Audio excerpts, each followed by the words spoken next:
Morning mga mare. Medyo paus ako. Luto po ako today ng nilagang pork chop.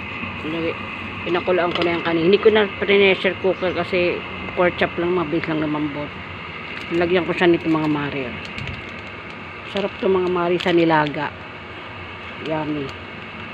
Para siyang Chinese na sabaw. Try nyo to pag naglalaga kayo. Kung natin itong ilalagay itong hindi ko na ganang dinamay ng gulay kasi makakain yung mga bata ng gulay, sayang na, kamahal-mahal ng mga gulay. Tingnan natin ating nilagang pork chop. Pulo na siya. Ayan po. Sarap nito mga mare.